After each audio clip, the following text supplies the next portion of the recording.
lifeline of any society. Water is essential for our environment, food security, and sustainable development.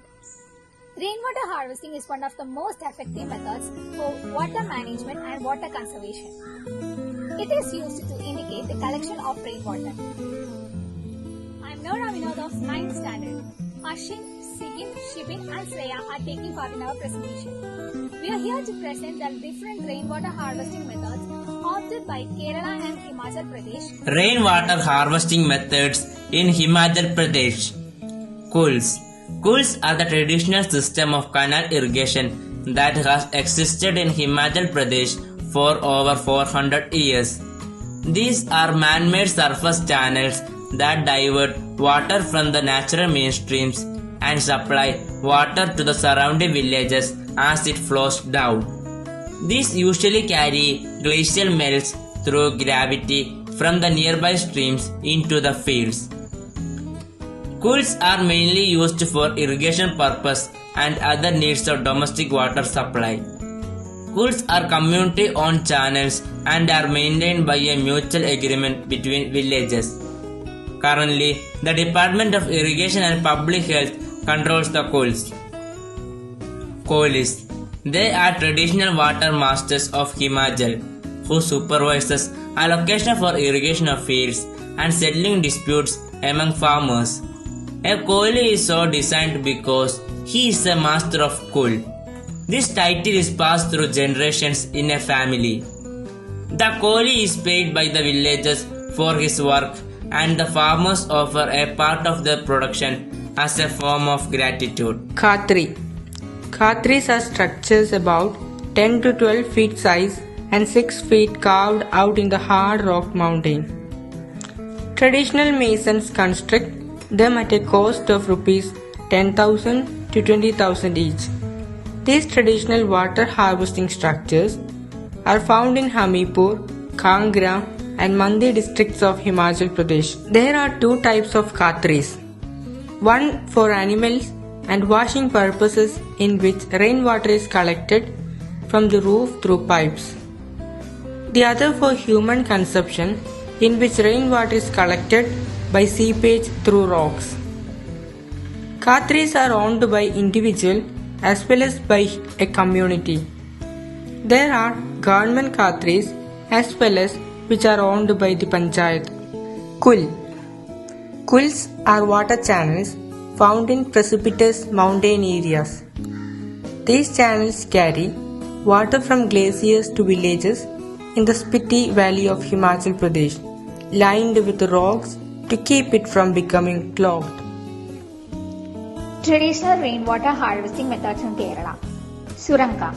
Suranka is a traditional water management system to provide a reliable supply of water for human settlement in Kasaragod district of Kerala and parts of Karnataka. People depends upon the groundwater and on special harvesting method called Suranka. It is a horizontal tunnel dug in the slope of laterite hill for about 30 meter to 40 meter, which uses gravitational force for extraction of underground water and to collect into a storage tank.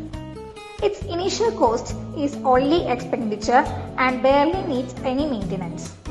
Traditionally, a Suranka was excavated at a very low pace and was completed over generations. Today, it is much faster and keeps the tradition alive. There are two types of Surankas, dug in the hillocks with the help of galvanized pipes in the horizontal direction from where the water percolates out. Horizontally dug tunnel-like, which is as a man from where the water percolates out and collects into a water tank. Korambo. Korambo is a temporary dam stretching across the mouth of channels made of brushwood, mud and grass. It is constructed by placing beam of good appropriate height, matted coconut that is tied to it and a coat of mud and a layer of grass are applied. It is constructed to raise the water level in a canal and to divert water into field channels. Excess water flow over it and only required amount of water flow into the diversion channels. These are built twice a year, once before this onset of monsoon. In Kasaragod and Thrissur districts, Korambo is known as Chira. Modern methods used in rainwater harvesting. utilizing the rainwater that falls on the roof. This method involves using the rainwater which falls on the roof. Cannaling this rainwater into a well by an effective mechanism recharges the wells and yields quick results. The rainwater must be filtered by an effective filtering technique before it is allowed to flow into the well. The rainwater harvesting technique is easy as well as cost effective. It only requires a good filtering mechanism and a few pipes of the required quantity. This is an ideal solution suitable for the midland regions and also helps in controlling saline intrusion in the coastal areas. Landscaping for better water absorption. Leaving out the carports, you may plant the remaining area around the house with grass or landscape it as preference. Alternatively, you could also plant herbs or shrubs. This will naturally enhance the water absorption by the soil and hence replenish the groundwater. Therefore, it reduces the chances of water scarcity as well. This option has an added advantage of enhancing the visual appeal of the plot. However, remember to select a grass type that suits the climatic condition of your area. Otherwise, the grass may require additional watering in summers. Rainwater syringe. Andoji in Kerala has innovated a cost-effective method for harvesting rainwater in coastal areas. Rainwater is collected from the rooftops of houses and stored in a pressure tank on the ground, and with the help of PVC pipes, water is lowered below 16 to 24 feet. The water is retained in the underground water column, which is then harvested during the summer by a simple piston pump or motor by constructing a tube well in the vicinity. It has proved successfully in diluting recharging groundwater in coastal areas of Kerala, and Andoji has installed 150 tanks in different parts of Kerala. Hope we all got an idea about the different rainwater harvesting methods opted by Kerala and Himachal Pradesh. Thank you.